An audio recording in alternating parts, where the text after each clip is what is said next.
touching it. Yeah, and I won't hit any trees. Real horses don't run into trees very often. Well, that seems natural. We're working on details like that. And now that your hands are free, you can do a variety of things on the horse. Yes, you can freely change the camera angle, for example. And you can swing a sword like normal. And shoot arrows. You can take time to aim now. Why don't we go to a place where we can aim at enemies with these arrows? There's insect and animal life as well. I saw apples growing here the last time. Yeah, you can pick and eat them. This looks a bit suspicious. We must be near a dungeon. In places like this, I knew it. you tend to run into these guys. Oh, another one there. All right. Oh, I heard a metallic sound. That sound tells you that your arrow has hit the right spot and damaged your enemy.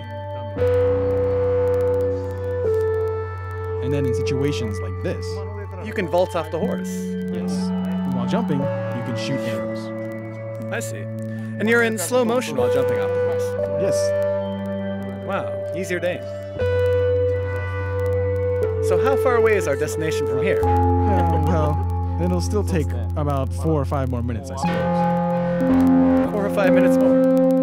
Are you sure this will be released next year? Yes, all of the staff members are working together and doing their best.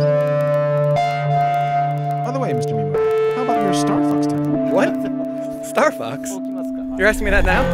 No worries about Star Fox. Oh, that's good news. Star Fox will arrive before The Legend of Zelda next year.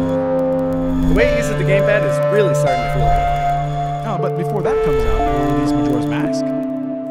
Right you are. We've made a number of adjustments to Majora's Mask, and it now feels pretty good on the games. Yeah, we made it easier to play without altering the feel of the original. And we've worked on some places where we felt improvements were necessary. That's right, after 10 years no less. It's taken 10 years, but the 3-day system is intact. And it's so accessible, you could even play while chatting like this. Well, that's all for now. Thank you for watching. Gaming Bolt presents 15 new features that you may not know about The Legend of Zelda Breath of the Wild. We have a lot to talk about, so without wasting your time, let us begin right away. Armor and weapons. Zelda has always straddled the line between being and not being an RPG. However, Breath of the Wild sees the franchise taking a firm, decided step in the latter direction, and nowhere is that more apparent than in the new weapons and armor system of the game.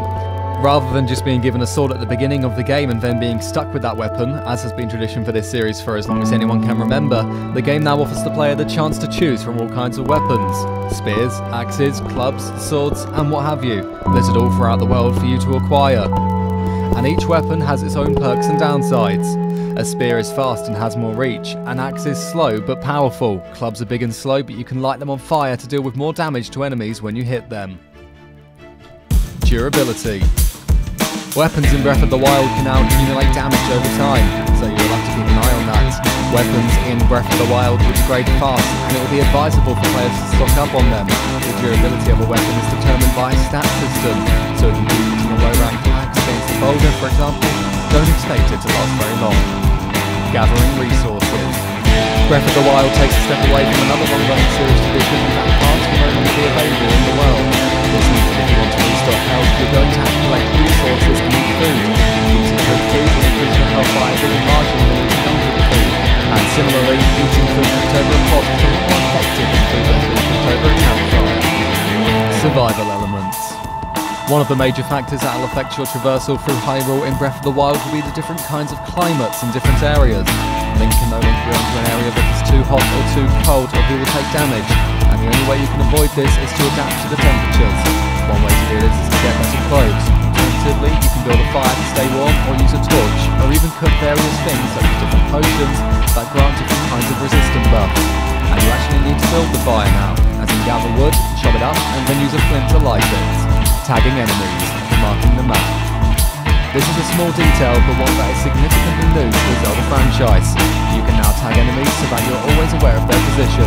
Given the new complexity and layered approach of the combat and the fact that certain enemy types can be harder to beat than others, this feature will definitely come in handy. Also, the large map of Breath of the Wild will not be littered with markers like so many open world games are. You mark the map yourself with different kinds of markers available to you. Improved stamina bar. Making a return from Skyward Sword is the controversial stamina bar, but we're expecting it to be less controversial this time around since it doesn't look like it will suck balls anymore. Link will now be able to jump, yes, no more auto jump, run, swim, yes, no more prerequisite items, and more, all thanks to the stamina bar. What's more, it won't run out in 3 seconds like it did in Skyward Sword. Over 100 bonus mini-dungeons. The world of Breath of the Wild is going to be massive, so obviously fans can expect it to be home to much more than just towns and main dungeons. Hyrule in the newest Zelda game will also have over 100 shrines scattered throughout the map, all of which will involve players going through some sort of trial, combat or puzzles, rewarding players with treasures and items to explore. Physics. Yes, physics in the Zelda game, and not in Game Maker sort of way. Everything in the world of Breath of the Wild, ranging from combat to puzzles to traversal, will be governed by physics.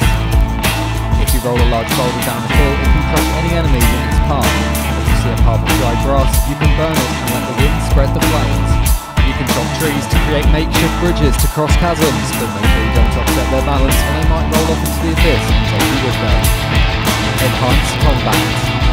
Remember that really cool moment from Zelda's 2014 E3 trailer where Link jumps on his horse and shoots at the giant guardian in an extremely cool, slick, slow-motion, bullet-time sequence?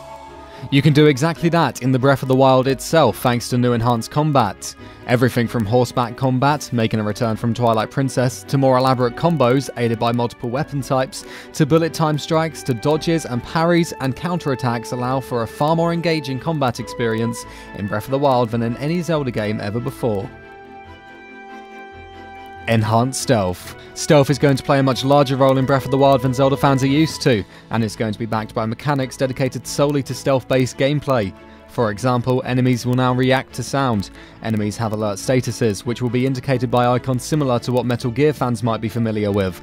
They can investigate sound, which you can keep track of with the sound meter. You can even sneak up on enemies and go in for a stealth kill. Dynamic weather.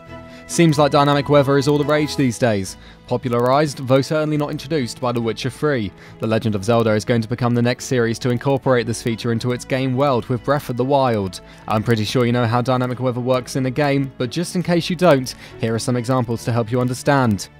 As already mentioned before, you can use wind to spread a fire, or conversely, fires can be doused during rainfall or storms. Another example, if there is a thunderstorm, metal can be struck by lightning. Stasis. New ingenious items are something we expect to see in every new Zelda game, but the 5 hours of footage shown off during E3 showed that Breath of the Wild will introduce a very unique item called Stasis, which is something that has the ability to freeze objects in time. So, for example, if you see spikes coming out of the ground or a seesaw bridge that won't let you cross because you weigh too much, you can freeze them in time.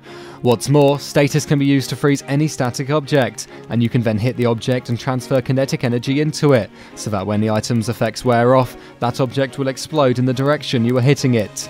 This can, for instance, also be used to launch boulders into the air like a cannon at enemies. Enhanced horse riding.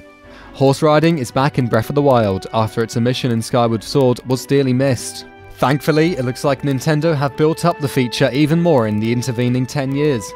In Breath of the Wild, you can ride any horse you find in the wild, meaning that you are no longer restricted to just riding Epona.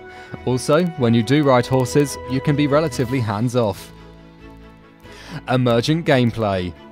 Previous Zelda games have always had the illusion of openness to them, but Breath of the Wild is the first game in the series